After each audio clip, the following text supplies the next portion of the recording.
first conference we have ever had, and we're very pleased to have Mr. Bruce A. Perreault introduce us to a new generation of radiant energy devices. I've known Bruce for quite a few years, and it took me quite a while to convince him to come public with a lot of the material that he has presented. Mr. Perreault's had a really tough life, you know, like tougher than the usual. He's almost struck by lightning at one point in life, and got quite a shock out of it, and plagued with sickness, and his father died when he was very young. And so basically, growing up, he had to learn how to fend for himself. And despite all of his own personal difficulties in that with his personal life, Mr. Perreault has persevered over the years trying to find new ways of bringing energy and to help all of mankind someday be free of like the fossil fuels and that, and just to help develop new sources of energy. And without further ado, let me introduce you to Bruce Perreault.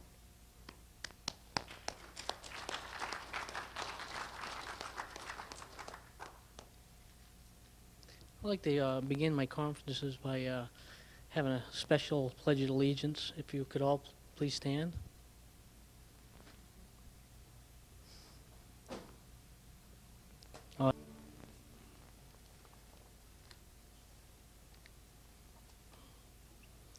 My present research involves the development of a standard alpha fission reactor for commercial applications. This technology, in a nutshell, is basically a clean, neutron-free way to speed up the release of energy containing isotopic materials. The energy release can be used directly to heat hot water, homes, or businesses. Its polonium byproduct can be designed into radiolytically assisted fuel cells or capture capacitors to directly produce electricity. This energy source is no mystery to me. It can be explained simply and does not break any laws of science. It is a very old source of energy being extracted and harnessed in a very unconventional way. I have made a number of discoveries over the past years in my line of research. I have designed two new types of capacitors. My thermoelectric capacitor discovery I believe to be the common factor to several free energy devices of yesteryear.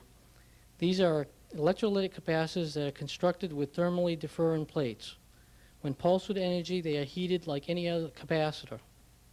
They are unique in that they convert this normally wasted heat into usable electrical energy. My capture capacitors are essentially unique fuel cells that are supplied with hydrogen and oxygen as a fuel source that is generated from a radiolytic reaction. Normally, a radiolytic reaction only has an efficiency of around 5% because the hydrogen and oxygen recombines and generates heat. However, by using thermally different plates, additional energy gains may be achieved. My system takes advantage of two processes, radiolysis and the thermoelectric effect. There is a source of energy that could provide us all with our energy needs for countless of generations. With this energy, we can reach for the stars, or at the very least, explore our own solar system. The fuel that I speak of is called polonium. It releases more energy than any single element ever to be discovered by man or woman.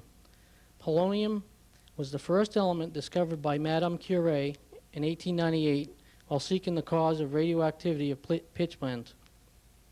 Her electroscope showed it separating with bismuth. Polonium is also called radium F. Polonium is a very rare natural element. Uranium ores contain only about 100 micrograms of this element per ton.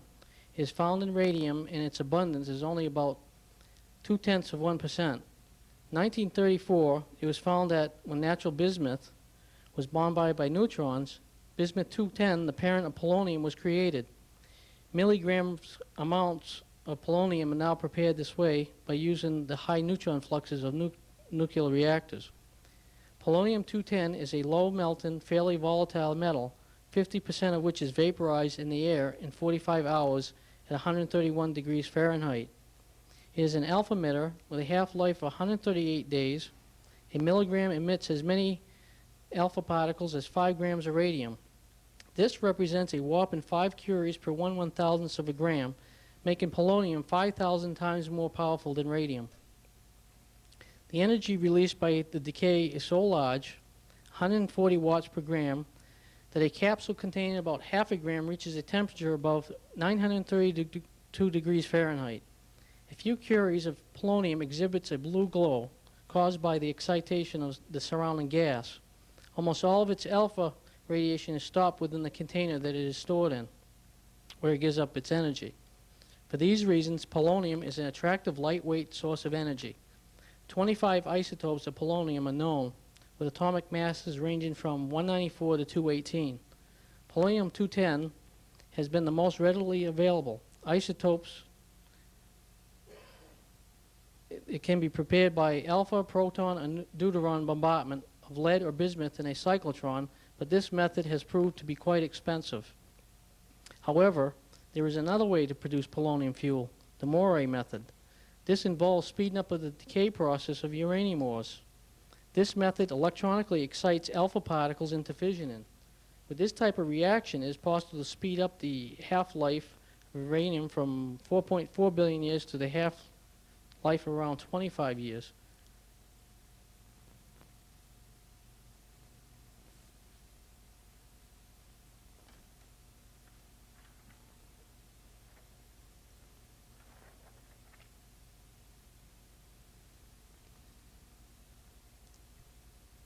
Byproducts, well, you're not going to be able to hear me very well.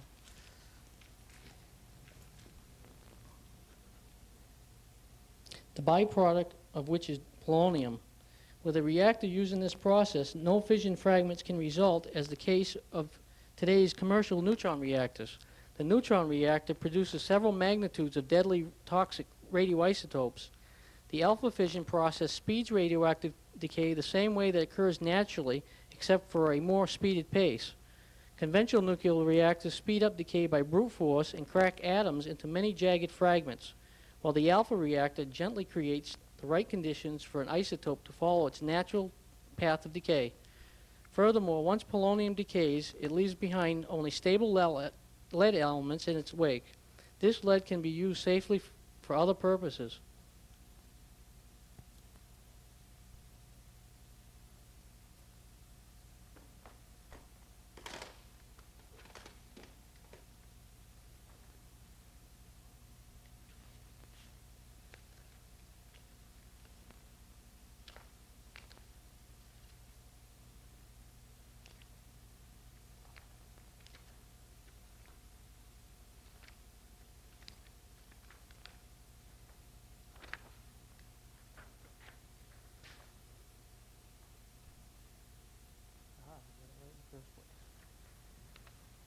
This is the reaction that's occurring in a conventional nuclear reactor. You can see when a neutron hits a U-235 in the atomic pile, it becomes unstable, producing many different fragments. There's only a couple shown here. There's many different fragments that are produced. It just it splits it all into billions of pieces, different fragments, producing different hundreds of toxic radioisotopic deadly radioisotopes. In my alpha fission process, the decay path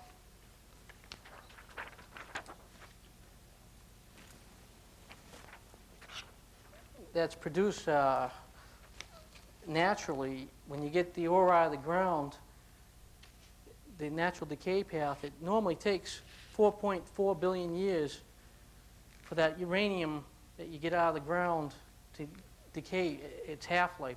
It's half gone in 4.4 billion years. Well, it's not gone. It transforms into radium. The next decay path is radon gas.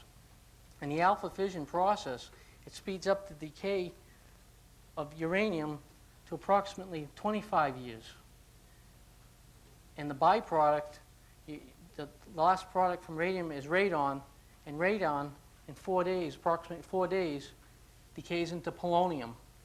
By speeding up the uranium decay process with the alpha fission reaction, we have a source of polonium.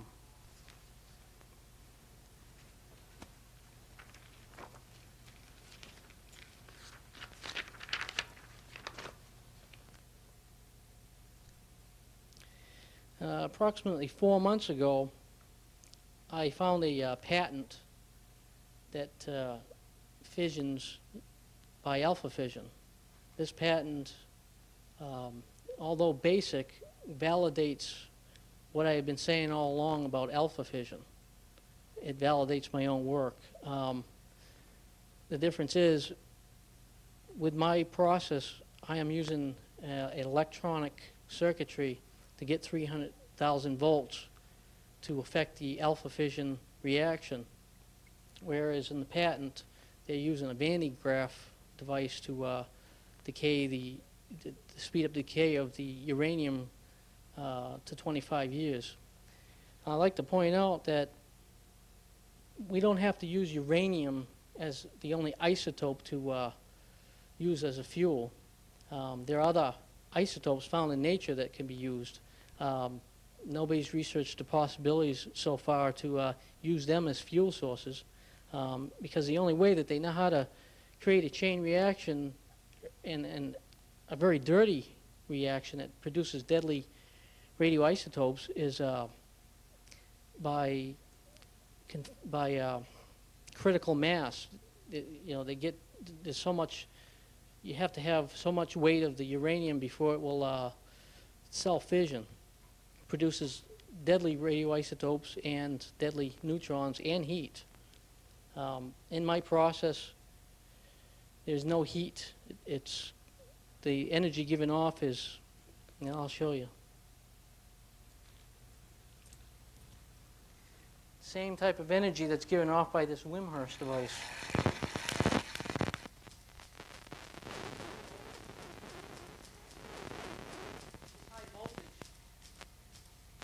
Charges up a capacitor.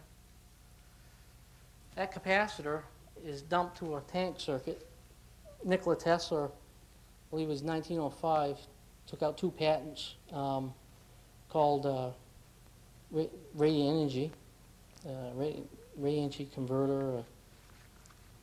I don't, right off the top of my head, I don't recall the exact word, but it was the very first radiant energy converter to what he did is he put up an antenna in the air, charged the capacitor from the electrostatic potential between earth and ground, and when that capacitor charged up, it was dumped to, it discharged across the spark gap, in turn went through a step-down transformer. It took the high voltage, brought it down to a usable level.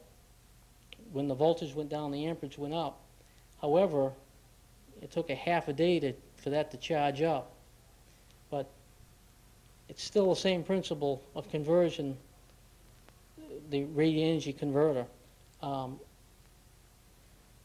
What we're doing is speeding up the decay of the natural uranium out of the ground, or just about any type of isotope. We're causing alpha fission.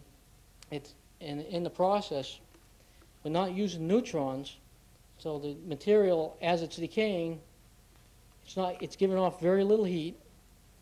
The energy that's given off is not thermal, it's static electricity, high voltage, charges the capacitors instantly, and it's transformed down into a more usable voltage. This patent is United States patent number 4961880, called electrostatic voltage excitation process apparatus, and I have those patents available for $3, the same price that you can get it from the patent office. And this is the patent that validates alpha fission. Although very basic, throughout the patents explain that it may even be possible to take the deuterium that's contained in natural water, a gallon of water, and get tremendous amounts of energy out just from the natural deuterium that's contained in that water. And the figures in there, they're astronomical. We haven't tried it yet, but when we get enough funding and we get things going here, I would like to go into that area of research.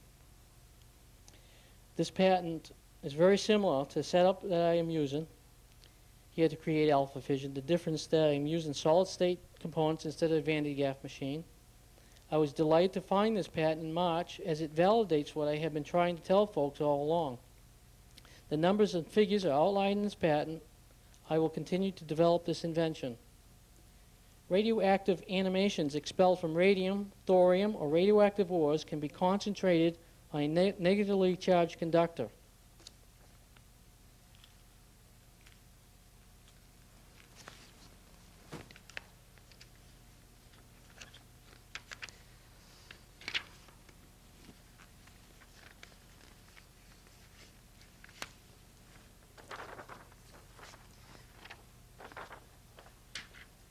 Let me jump ahead a little bit, but these are all the very promising isotopes that are naturally found in the ground that could be sources of energy by speeding up their decay with alpha fission. All new sources of energy that can be explored.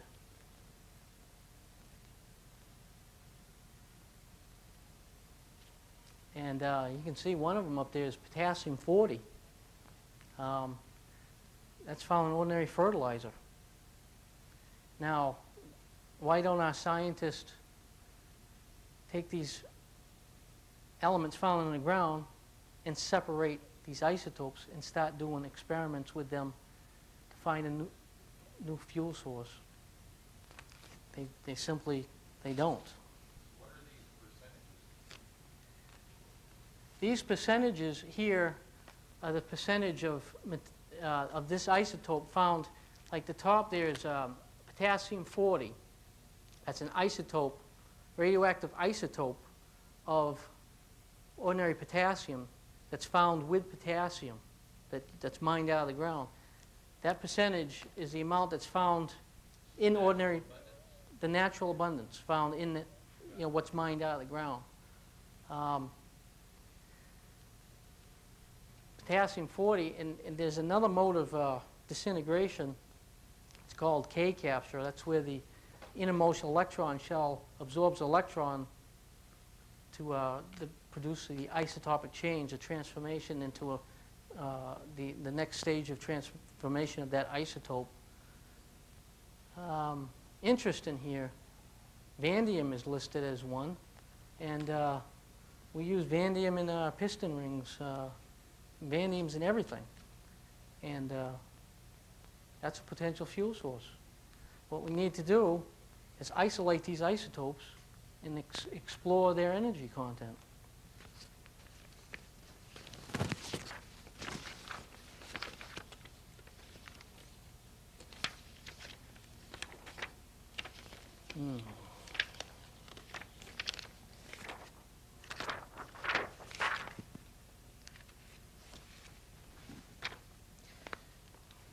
The early experimenters with radiation back then, they were on the right path.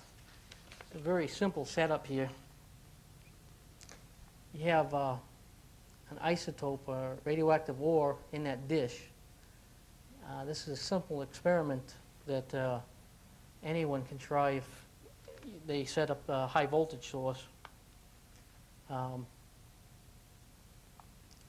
That middle pin there is negatively charged to at least 300 volts.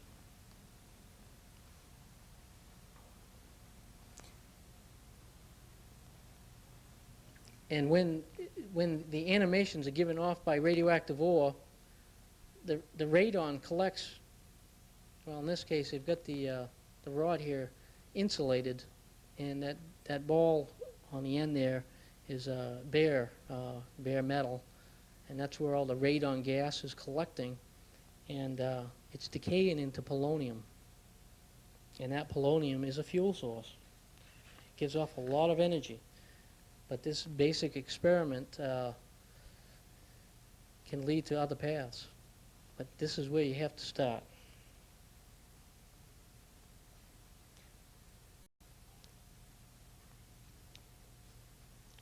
Radioactive animations expelled from radium, thorium radioactive ores can be concentrated on negatively charged conductor.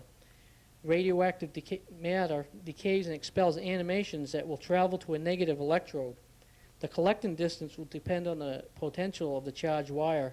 This animation, widely known as radon gas, will decay to polonium in a few days. As an illustration of the enormous activity deposited polonium, Maxwell stated that a precipitate of 1/100th of a milligram on a copper plate, 4 square centimeters in area, illuminated a zinc sulfide screen so brightly that it could be seen by an audience of several hundred people. In a nutshell, polonium is deposited on the wall of an alpha fission reactor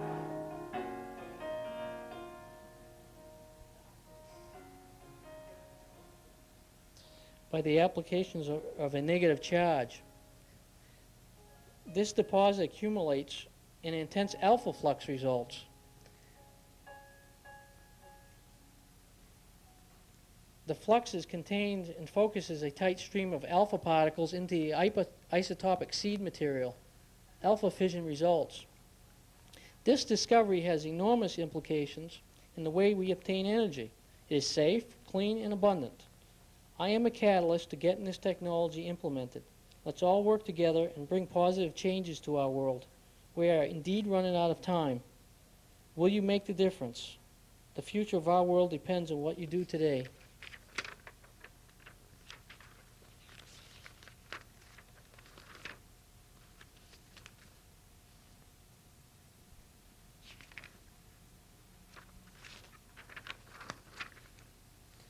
I'm going to talk briefly on the Swedish stone that T.H. Morey discovered, what led him to the research of radiant energy.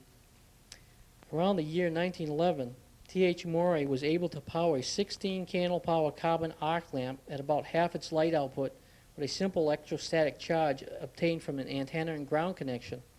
So radiant energy generation was born. In 1912, while Henry Morey was on a mission with the Mormon Church in Uppsala, Sweden, he had a passion for crystal radio reception. Every spare moment he searched for a mineral that could possibly work as a radio detector. Morey had found 2 specimens that worked well as radio detectors. One was the sensitive galena that he found in a hillside, and the other was a white powdery stone-like material that he found in a railway car located in Spisko, Sweden. From military records, we know for certain that the white material was fused silica. Back in the early days, quartz, silicon dioxide, was crushed and used for the mining roads. Morey had taken the powdery quartz material, along with its impurities, and fused it with a welding torch, knowing that fused silica in those days made a good detector for crystal radio. He also knew that the galena taken from the hillside would make a good radio detector material. One day he put the 2 specimens back to back with a silver cat's whisker, and to his surprise, he got wonderful results. In fact, he found that he could drive a small horn speaker with the combination. Sometime in the late spring of 1925, Morey designed devices that could put out higher wattages. Oftentimes, people would demand that he draw too much power, and the white, stone-like material would overheat and burn up. When he ran out of this material, he was forced to find a substitute. I have identified Morey's material taken from the hillside as being a type of argentinized zinc sulfurous galena. He was able to synthetically duplicate this formula, which is found in his electrotherapeutic patent number 2460707. However, he was unable to figure out what the impurities were in his fused silica material. This forced him into exhaustive research with semiconductor materials. Silicon and ultra-pure germanium were what held the most promise. To increase the sensitivity of these materials, he induced artificial radiation to them. As a result of his experiments, he was able to formulate a satisfactory mixture. It was a triboluminescent zinc comprising pure zinc sulfide that was doped with a bismuth activator. Today, these phosphors are known as electroluminescent phosphors. This material was then exposed to radiation emitted by a unique high-powered vacuum tube that contained radium chloride.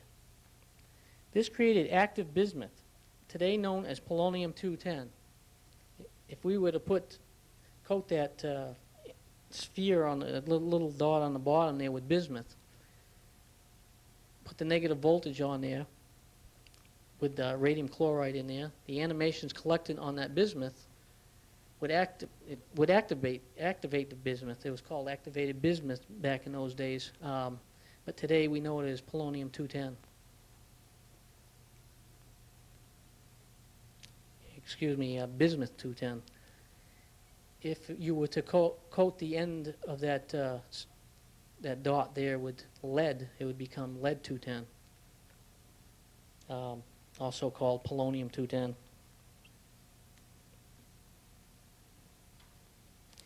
It would glow a bluish green after treatment. This is what Maury called artificial radiation. When doped into ultra-pure germanium, it made an excellent transistor-type material. Maury called this new synthetic fission material. This transistor material is said to have superior qualities as compared to the Bell Laboratory transistors even to today. Maury was never able to duplicate his fused silica material that produced power. However, he was able to build cylinders that house a central corona wire. These cylinders, when charged with electrostatic energy, produced the power. And what was occurring in these tubes is that the central wire was becoming coated with the polonium fuel. And when that occurred, he could charge up high voltage capacitors and dump that energy into a tank circuit, transform it down to a lower voltage, and use it to light up light bulbs and whatnot. The cylinders, when charged with electrostatic energy, added current to the ions. Excess power could be attained with certain circuits, the one I just explained.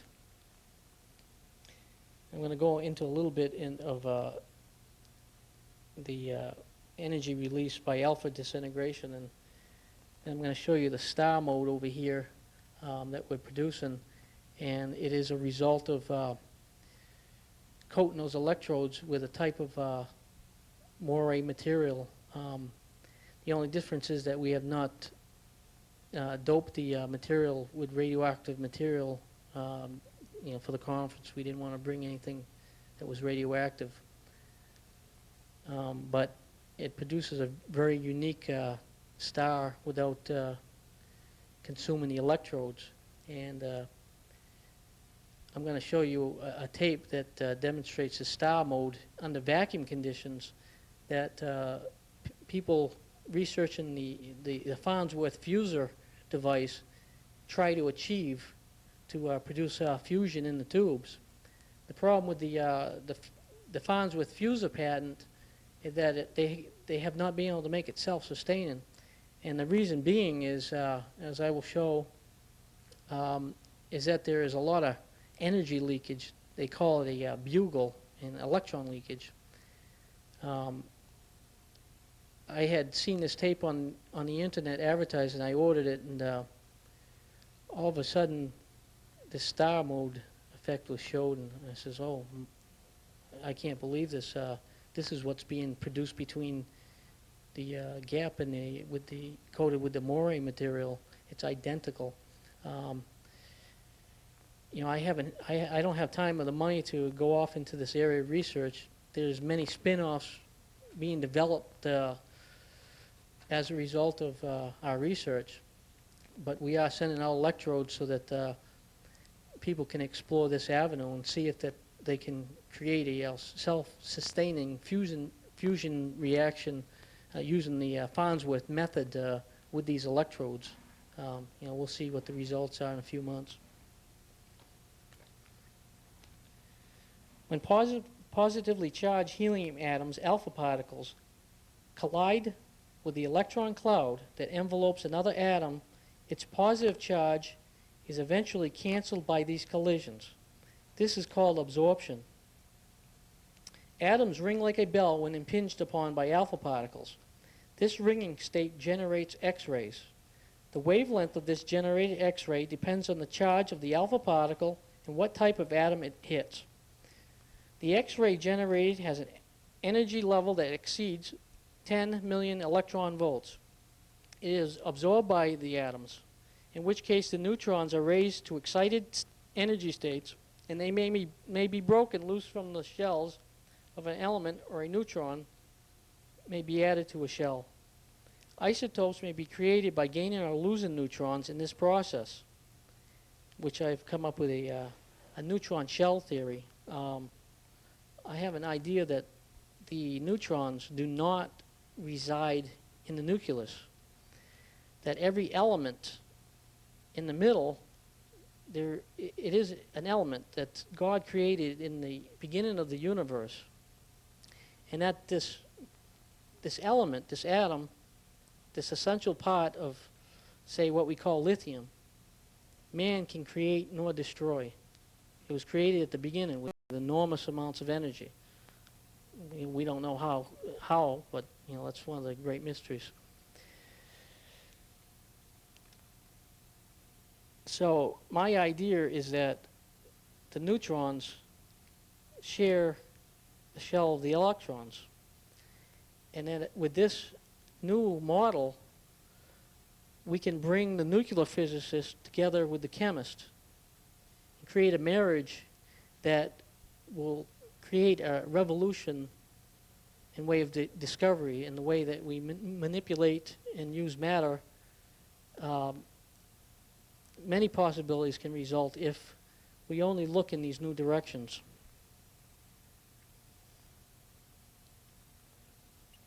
The formation of a chemical compound is in general accompanied by the release of a definite amount of heat per unit mass of compound formed.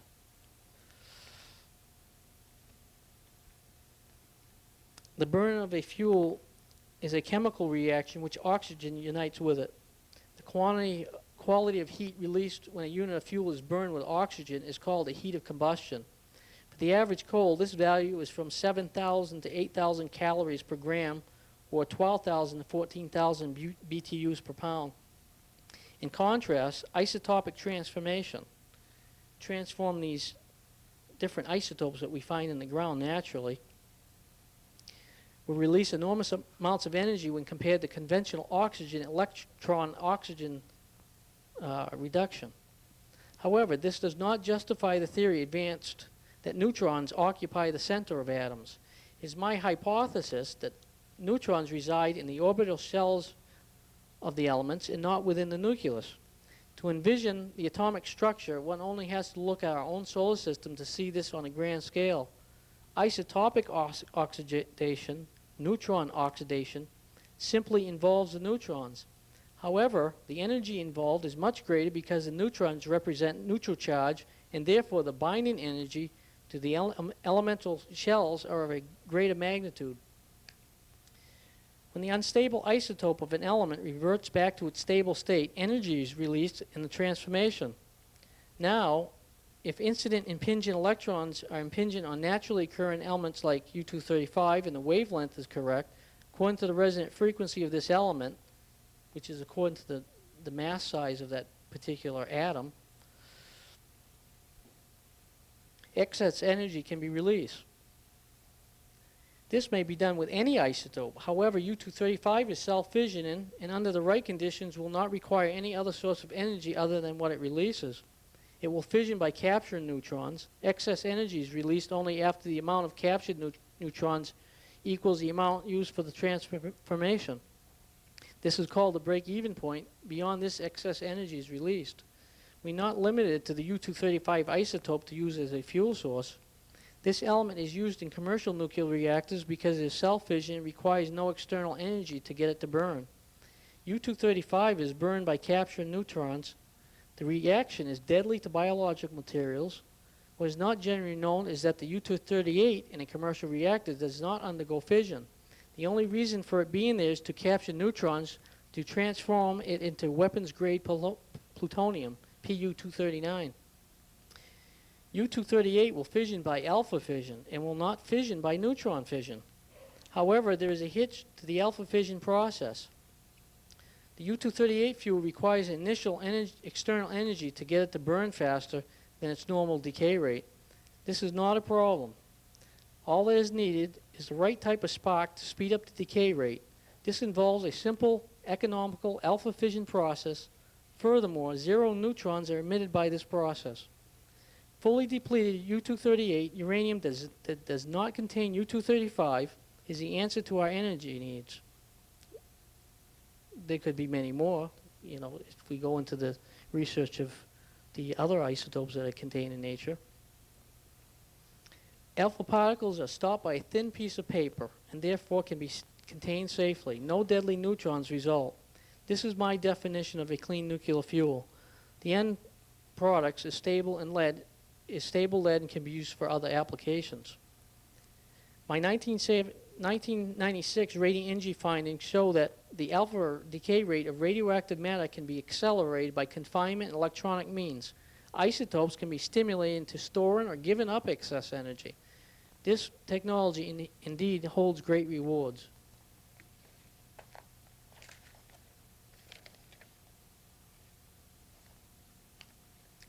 A non-pollutant, neutron-free, portable, electronically stimulated nuclear reaction process named Method of Generating Nuclear Decay by Electronic Stimulation was publicly disclosed by me on the internet November 28, 1997.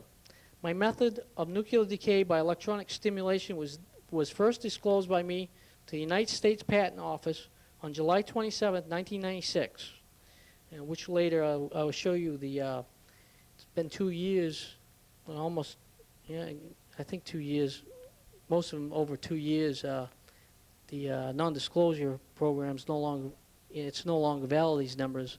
And what I'd like to do is show you some of these disclosures that I filed with the Patent Office as to publicly date my discovery of these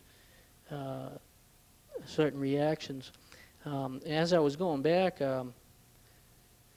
I found a capture capacitor diagram dated and signed that was dated 1981. So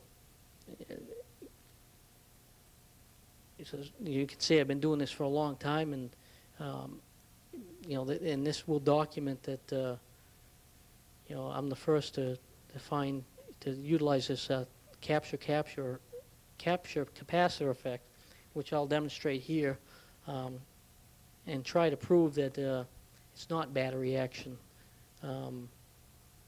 And I'll do my best to show this, and if any of you have any suggestions to prove or disprove it, I'm open to do the experiment.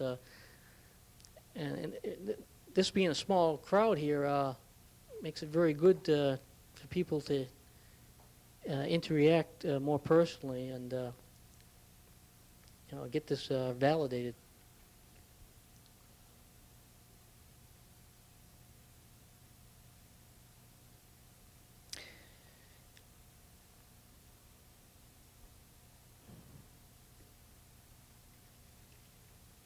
This discovery, among others, have been the result of my research in the alternative energy field that presently spans about 15 years. The nuclear decay by electronic stimulation could provide additional energy to radiant energy conversion processes. My research reveals an artificial process to control and intensify nuclear energy by confinement and electronic stimulation to produce oscillations in radiant matter resulting in artificial radiation to achieve this objective. Basically, my radiant energy research explores three functions: ions generated by isotopic transformations, oscillations of ions, means to convert isotopic energy released to electrical current, means to accelerate nuclear decay by electronic method to induce resonance between alpha particles and other elements. For almost 15 years now, I have performed many experiments. The fruits of this research is now taking shape. Many fruits are within grasp, but they are not yet quite ripe for the picking. My intent of revealing my process to the world is to ensure that my work is not done in vain. Through my writings, I have attempted to explain the many facets of radiant energy and how it is possible to draw power from it. If radiant energy can be given to the world, then humankind will have the potential to reach heights not yet dreamed of or conceived of yet. Today, I freely give to you the results of my life's work. It is my hope that in the months to come, that with your support, this mode of power generation will become a commercial reality. Now I'm going to show you some hardware here and making you sit through this speech here. You're going to want to see some working stuff.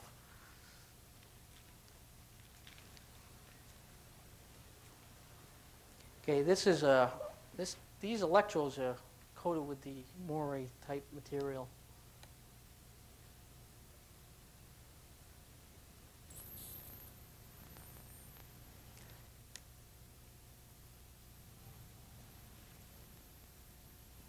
Kelvin, could you tune this one?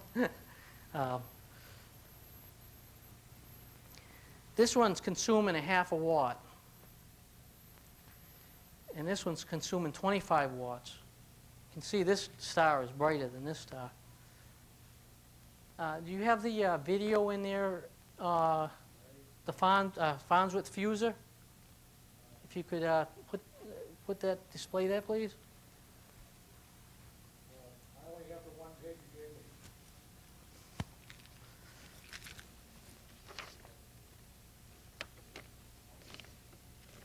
me. It should be back there. Oh, okay, I found it.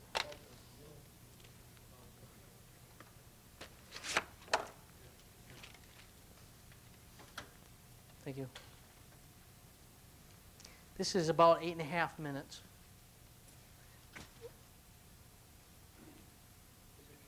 Yes, it's ready to go.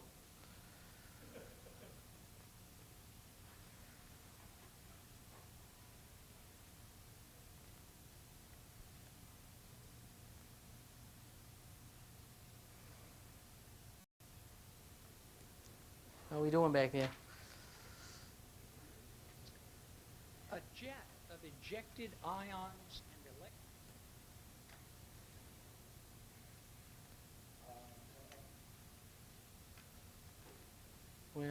We gonna get some chop off?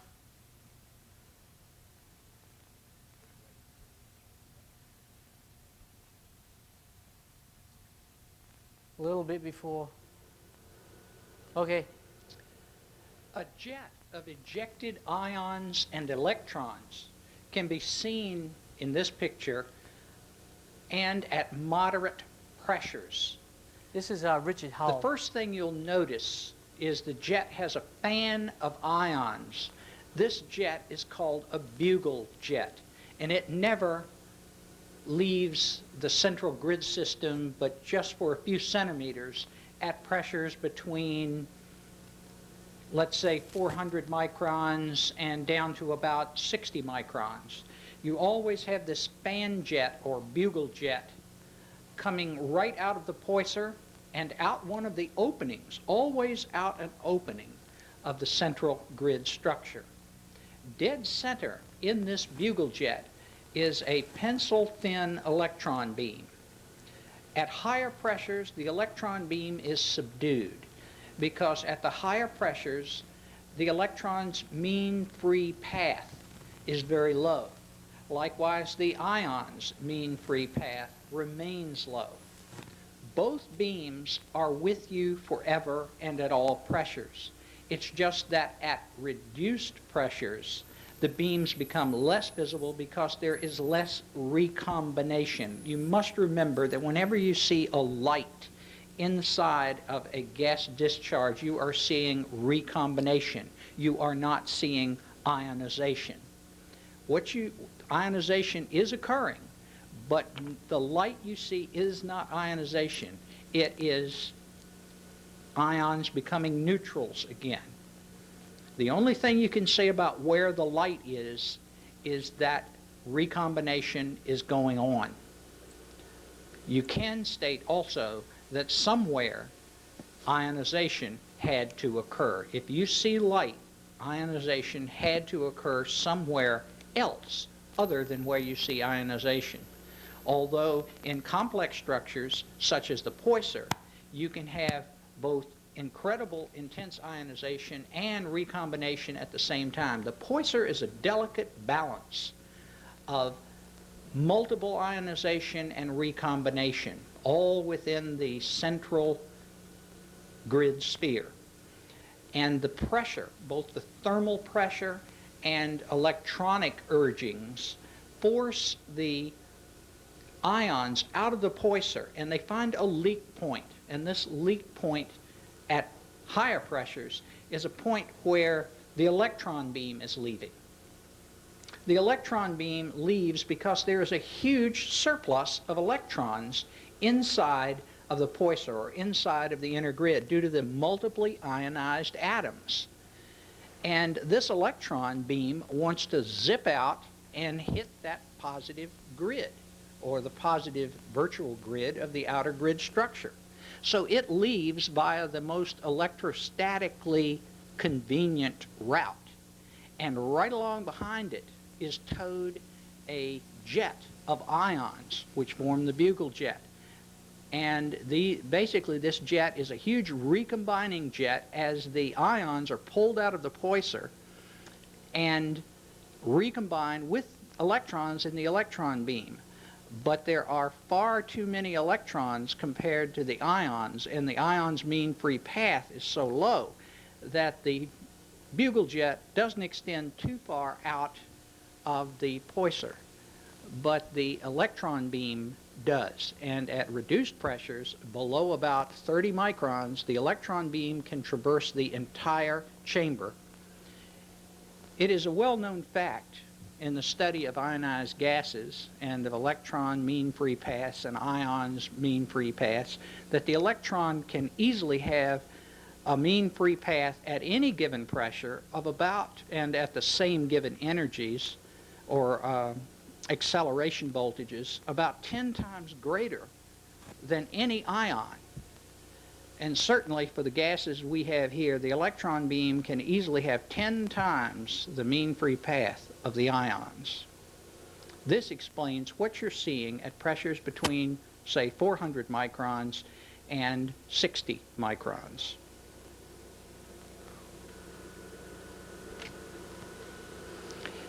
And here we see the ideal mode of operation.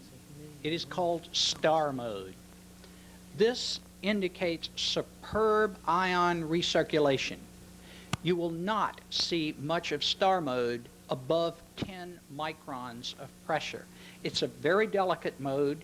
You need to be in the sweet spot. If you're producing superb ion recirculation and are in star mode in air, with just a vacuum pump pulling down in air, then you are ready to proceed with neutron production. Therefore, it is highly recommended that you build a concept demonstrator before and achieve star mode before you begin to work for neutrons. Don't go rushing after the neutrons until you have first achieved star mode in air. Because once you achieve this mode, the only thing you need to do is to introduce deuterium gas and get your voltage up and supply enough current. It must be remembered that the past discussions are idealized situations. There are different moderate interpretations for what's going on, but this, for most purposes, is a simple layman's way to understand what's going on inside the fuser. It is nothing weird. There's no bizarre science going on. It's straightforward, normal science.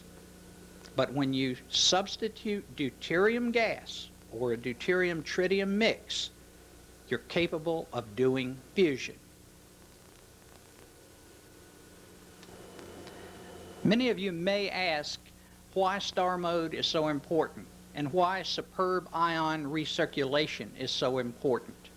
The key thing to remember is that in the poiser, the accelerated ions, especially at lower pressures, do not all collide.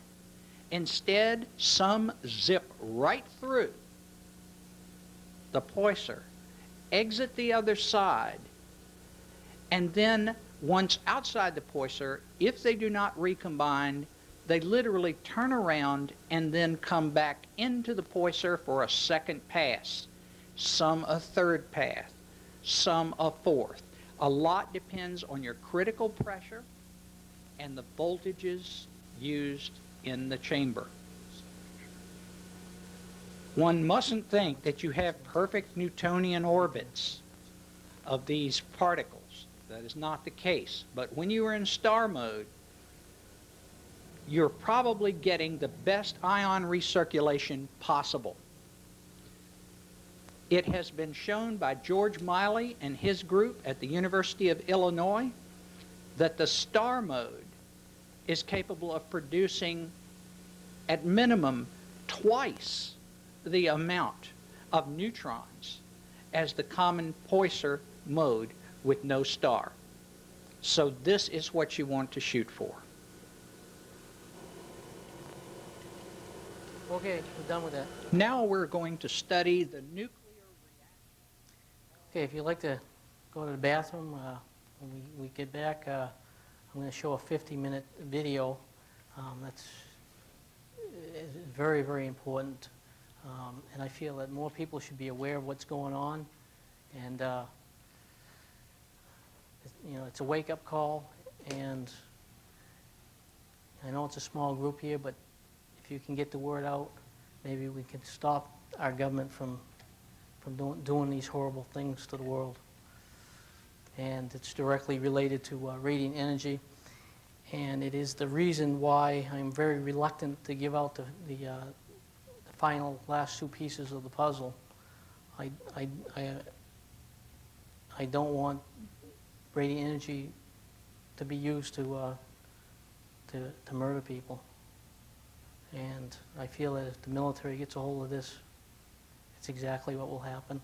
And hopefully, you know, this video will wake you up, and let's stop it from happening. Let's take a break.